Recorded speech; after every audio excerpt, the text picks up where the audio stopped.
Kasako Media, tunaangazia maisha, tunaandika kesho. Baada ya kutoa ubingwa wao wa kwanza ligi kuu England tangu mwaka 2004, klabu ya Arsenal sasa inaelekeza nguvu zake kwenye fainali ya ligi ya mabingwa Ulaya dhidi ya Paris Saint-Germain itakayopigwa mjini Budapest Jumamosi hii.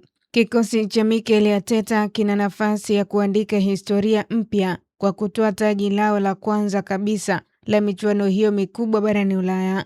Mafanikio ya kutoa ubingwa wa EPL tayari yameweka msimu huu kuwa wa kipekee kwa Arsenal, lakini ushindi dhidi ya PSG utafanya kuwa msimu bora zaidi katika historia ya klabu hiyo. Hata hivyo, safari ya kuelekea taji hilo imeambatana na kumbukumbu za maumivu ya kushindwa katika fainali mbalimbali za mashindano ya Ulaya kwa zaidi ya miongo mitatu. Miongoni mwa kumbukumbu zinazowaumiza mashabiki wa Arsenal ni kipigo cha mwaka 1995 walichopata dhidi ya Real Zaragoza kwenye fainali ya kombe la washindi wa vikombe Ulaya, ambapo Nein alifunga bao la kushangaza kutoka umbali mrefu dhidi ya kipa David Seaman. Tukio lililoendelea kuwa sehemu ya mzaha kutoka kwa mashabiki wa wapinzani wao wa jadi Tottenham Hotspur.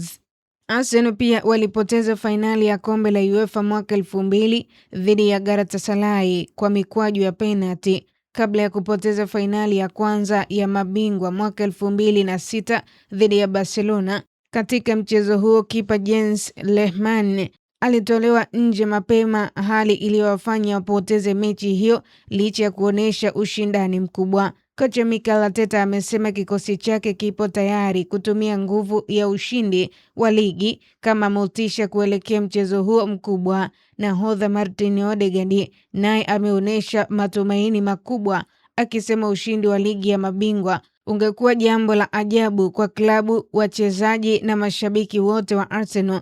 Paris Saint-Germain, mabingwa tetezi wa michuano hiyo, wanatarajiwa kutoa upinzani mkali baada ya kuwaondoa Arsenal msimu uliopita kwa jumla ya mabao 3-1 katika hatua ya nusu fainali. Hata hivyo, Arsenal wanaingia kwenye mchezo huo wakiwa na morali ya juu baada ya msimu mzuri wa ndani ya nchi kwa Arteta na kikosi chake. Huu ni wakati wa kufuta historia ya maumivu ya Ulaya na kuandika ukurasa mpya wa mafanikio. Ushindi mmoja pekee dhidi ya PSG unaweza kuifanya Arsenal kuwa mabingwa Ulaya kwa mara ya kwanza, hatua ambayo itaweka kwenye kilele cha soka la bara hilo.